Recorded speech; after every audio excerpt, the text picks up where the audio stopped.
Doy a continuación a palabra ao señor alcalde de Paradela. Boas tardes a todos. Prego, disculpen a miña afonía, pero foi todo este temporal. Ben, Don Anselmo Lorenzo, Xesús Lorenzo Montero, Rebeca Domínguez, Irene, Antonio Xif, tamén teño que saludar como nome a outros fillos de Paradela, Xesús Mato, creo un psicólogo, e benvidos a todos a este acto que nos enche os de Paradela hoxe un pouco máis de orgullo na sensación que temos deste banzo que estamos a subir no día de hoxe. Ao poder contar con o noso poeta de Paradela, que para nós está sempre presente, como non pode ser de outro modo, pois donde el ben seguro que estará ahora no ceo dos galegos que si o hai, disfrutando e con unha sonrisa especial, un sorriso que tiña moi peculiar, estará dicindo: ai, Deus mío, a onde cheguei eu hoxe, ca xente da miña terra, con meus amigos, con todos os que eu admirei, aquí pertiño do Panteón de Galegos Ilustres, donde teño a Rosalía e a Castelao. Estará nervioso, estará alegre e seguro que hai algo de boli por de os galegos. Ben, eu non vou explicitar na vida de Manuel, vou falar do que facemos desde Paradela, agradeciéndolle a unha restra de amigos tremenda que está moi ben reflexada por Xulio Xir na famosa parábola das treixas, como foi crecendo esta obra de Manuel Rodríguez López.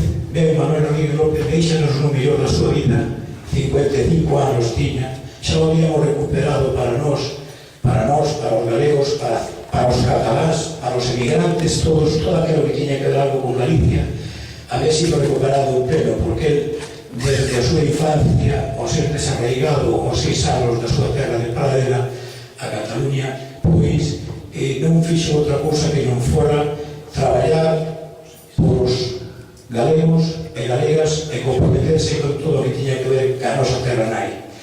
Ben, pois, en Paradela, desde o momento do seu pasamento, comenzouse a traballar. Nombrouse fillo predilecto, de Tito Póstumo, porque, claro, nadie comprendía que se lo fora tan pronto. Despois fixo unha casa de cultura no ano 90, tamén ali se lle dedicou aquela casa de cultura. Era un novo centro sociocultural que tamén leva o seu nome, Manuel Rodríguez López, poeta de Paradela.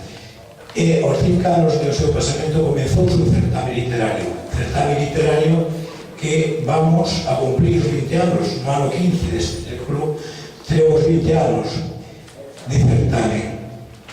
E farán 25 anos tamén do seu pasamento neste ano 15 que ven.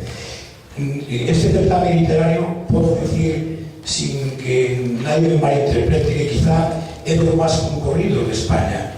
Poderías dicir que a edición 17, que foi a do ano 12, houve 858 obras presentadas ao xurado, pobre xurado, non? Pero no ano siguiente, o 18, superámoslas en 10. Isto tamén se debe un pouco a que fomos aperturistas que a novas tecnoloxías, que dá bastante traballo para un concello pequeno como o noso, pois poder recuperar todo eso, pasarlo a papel, tamén por medios telemáticos, ao xurado, que é o que estamos facendo ahora, e lles leva tempo para chegar. E o importante é a categoría dos que están gañando. Os que están gañando, pois, somos un certame universal, porque desde Alemania, Argentina, Estados Unidos, temos de todos os lados. Pero bueno, non viña aquí máis que a decir que hoxe é un día grande para a obra de Manuel Orestes, ao estar aquí en Santiago, que a ben seguro, ele estará disfrutando, e nos desde Paradela, pois, invitalos a todos que teñan a sensibilidade de participar da cultura, como a tiña Manuel, que se acerquen ao vieiro de Manuel Rodríguez, que ese vieiro é un vieiro de luz, de paz e sobre todo de xenerosidade, que é o que ele mostraba. Era un poeta obreiro, hai que dir que era o poeta obreiro máis importante do siglo pasado galego. E desde Paradela invitaos a que conozcan a nosa terra, tamén pois desear que esta obra perdure para sempre, que eu creo que así vai a ser e siga sendo esa luz para aqueles que veñan por primeira vez as letras que a alma e o espírito do